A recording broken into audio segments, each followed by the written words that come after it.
Hello and welcome everyone to this Warcraft replay. This is going to be I think best of one from the Golden Cup. It has been covered by Back to Warcraft and Findus, but this particular game is not on YouTube, so I thought of it as an opportunity to take, so here I am, taking it.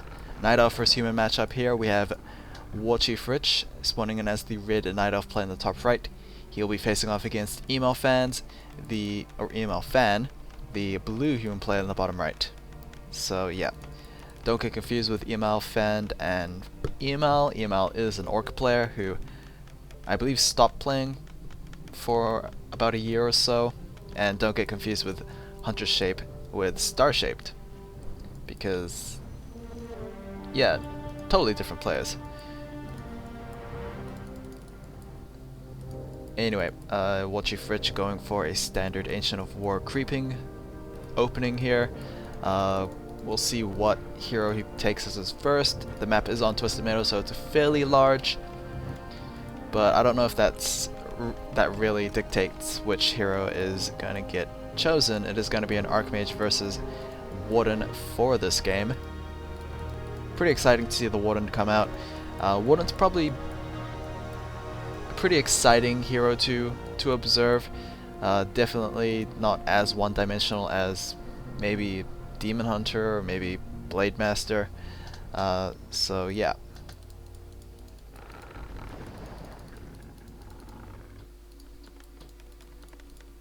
emalfan's also going for a very standard start here. He hasn't completely walled off his base, what could be a potential risk when the Warden comes out, maybe level 2 or level 3, harassing the gold mine and yeah, basically every single peasant alive. So WarchiefRich is going to start with this Null Overseer camp. He does have a Repairing Wisp, so it should be able to stay alive. emalfan has spotted this with his one footman, and we are going to have Shadow Strike as the first ability for the Warden. So should be able to scare off the footman, but it seems like the footman himself is just going to try and kill that one wisp.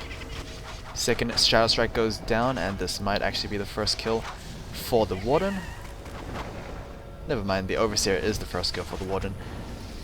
But WarchiefRich is risking losing his Ancient of War. In fact, he is going to try and repair with all his wisp and all that, but yeah, he might need to eat a couple more trees, maybe root itself for that fortification armor.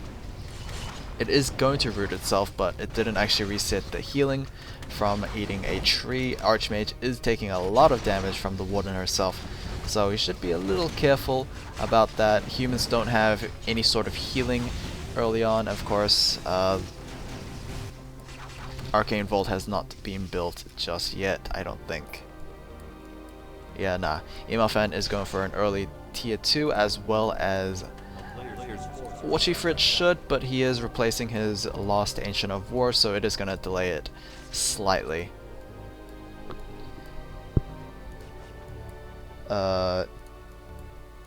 Seems like the Warden might be able to get herself another footman kill. Should be able to pick up some boots to make this chase a lot easier in the future. Archmage himself picks up boots and Dust of Appearance. He doesn't have any sort of way to heal himself up, so being aggressive with this health state is actually a bit of a risk. And boots has been picked up for the Warden. Needs to be careful, the Warden has another Shadow Strike available, and she will indeed get it. TP scroll should be used, otherwise the Shadow Strike burn would be a lot more to deal with. Okay, so emalfan lost himself an Archmage, and I don't know why. The only logical explanation I can think of is maybe that raising a level 1 Archmage is a lot cheaper than burning a TP scroll, but it's not really the cost, I don't think. The Warden got herself level 2 after that Archmage kill, I believe, and that's not something you would like to have. A win condition Night Elves have is basically that Avatar Vengeance from the level 6 Warden. Avatars are pretty difficult to deal with, especially since their duration is pretty much the ability's cooldown, so you can constantly have one up at all times as long as the avatar doesn't actually die. The Warden is very close to level 3. Could potentially go in for some aggressive harassment here. We are having a militia party move out, probably for a mercenary camp, or whichever camp that emalfan wants to go for, but with that Warden, it is actually going to be rather difficult to actually get past. Archimage is still... where is he? Oh, he's back. He was behind the Warden, actually picked up a Naga Sea Witch as the second hero. Hopefully the Naga will be, I guess, a contributing factor at least. Nagas are usually squishy and can get assassinated very quickly. And the Warden is having a field day with these peasants. However, she is going to spend a TB scroll as... well, the Naga Sea Witch probably was a little too unexpected, and we actually have a couple of riflemen being built, trained up for emalfan. So rifle casters are coming down for emalfan, and that will be a rather difficult comp to deal with as a double Ancient of Lore composition for WarchiefRich. He will have to have a lot more bears than he would have dryads, I believe, as riflemen just clearly knock it out of the park when it comes to, you know, outvaluing yourself against dryads. Panda and Brewmaster comes out as the second hero for WarchiefRich. That will... oh, if the Panda gets enough levels, he should be able to deal with the riflemen very, very well. And there we go with a Breath of Fire, picking up a couple of footmen and militia there. But Naga Sea Witch is laying down the pressure with those frost arrows, allowing those ranged units to weave in a little more attacks, trying to maximize as much damage as possible. We are still on 1 Arcane Sanctum for emalfan. That should probably go to number 2. It is rather difficult since emalfan didn't go for an expansion. That is the downside of going keep tech first. So I guess we'll just have to wait and see. The Warden, I guess she's gonna lay off on the harassment for now since she has the staff preservation in her inventory. Doesn't make sense to actually harass with that item in your inventory, as it should probably be given over to the Panda if that was the case. A level 2 Shadow Strike and Breath of Fire level 1 gets tossed down on the Naga Sea Witch. Warden needs to be a little careful there not to tunnel vision herself too much, and it seems like the Warden actually dies, and that is a rather costly mistake for WarchiefRich. I mean, the Naga Sea Witch still dies regardless, but that was a level 3, like, really impactful hero compared to a Naga Sea Witch who is only level 1 and like only useful for her utility in her slows. So very nice pickup there from emalfan, and he actually is going to decide to have some towers come into play here, as he is pretty much the one laying down the pressure. Drunken Fire combo from the Panda, but both abilities are only level 1, and this is rather difficult for WarchiefRich to actually be in, as he just can't toss out enough damage. He can tank pretty well with that rejuvenation from those Druid of Claws, but this is a rather difficult situation for WarchiefRich to be in. He hasn't actually started Tree of Eternity either, so we can't actually have any bears come down. The Warden has to pretty much come back and try and fix this, try and make up for the lack of actual bears of WarchiefRich army. You can see all those extra attacks that those ranged units can actually, you know, sneak in thanks to those frost arrows, and more towers are going to be built. It doesn't look like WarchiefRich is able to counteract this second attack, and might actually lose a couple of druids for himself. Or not, maybe emalfan is being rather fixated on picking up those bears, and it seems like she will be able to pick up the bear. That will be almost level 2 on the Naga Sea Witch, just 2 points away from it. And more bears are going to drop for WarchiefRich. emalfan to get level 2 on his Archmage finally. And Brilliance Aura should be coming down for the human player. The Warden has returned, but she doesn't have too much mana since she was just recently revived. It seems like she is enough to actually push this army back somewhat. But yeah, that wasn't too great. I believe WarchiefRich lost about 3 or 4 bears in the process, and he still hasn't even started Tree of Eternity, which is going to be a big problem, as like Riflemen can't do anything against bears, I don't think, but Druids of Claws are a lot different. Naga Sea Witch being bursted down, but just not enough, and multiple bears are being taken down despite staff preservation like in play. It's just not enough staffs to actually save all those bears.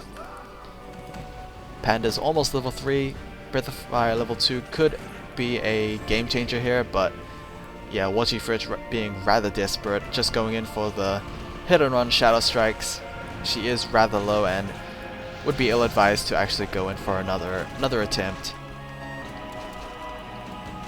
We have another set, one more charge in the Dust of Currents, so even if the Warden goes in and goes for a Shadow Meld, she would probably get taken down. Rejuvenate is once again on the Warden. WarchiefRich, manages to save one of those bears with the staff preservation, but he gets taken down regardless. Warden did take down the Naga Sea Witch by herself, in trade of that bear, but yeah, WarchiefRich should probably be careful about his 2 heroes as they are nearing their deathbed. The Moonwells are also empty, and it's probably not a good time to actually tank with those heroes.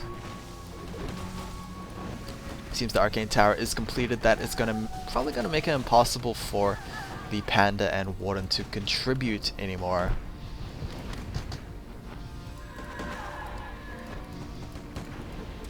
Last charge of dust was used, but it doesn't seem like the Warden or the Panda was tagged by that. Moonwells and Healing Pot. The Warden was very close to dying, but I think it is just delaying the inevitable. Lots of war attrition here, and it seems like WarchiefRich might be losing himself a Panda very soon. I have no idea if emalfan is reviving his Naga Sea Witch or not. I think he's rather fixated on this particular battle. The Warden able to pick up another Rifleman, but WarchiefRich's side loses another Dryad. Very much war of attrition here, both players trading of equal value units. The Dryad's focusing down the Sorceresses, and I think emalfan, if he's not like replenishing his army, then he is kinda screwed. But thankfully he is not doing that. He has his Naga Sea Witch returning with a couple of Riflemen and Priests along with it. WarchiefRich still not tier 3, and that tier 3 is pretty much like the only way he can come back from this. Otherwise, like, keep the Warden alive long enough to get level 6, but yeah, we need bears. Dryad's probably not going to make the cut, as Riflemen just a lot superior compared to them. Arcane Vault would be a very demoralizing thing for WarchiefRich if that manages to stay alive and get some items being bought off from that.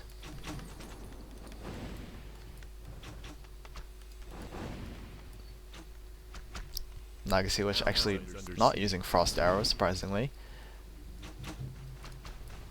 She does have enough mana for it. Oh, there we go with the Frost Arrows, and it seems like the Fireball is enough, or the Frost Arrows, whichever one. Level 3 Panda gets taken out. Dryad's trying to deal with these peasants that are constructing the Arcane Vault, but yeah, a little too late on that. And I think with the Panda being taken out, that might be game. We will have to see. The Warden is very, very low. She does have Blink, but since it's such a low level Blink, it's costing a lot.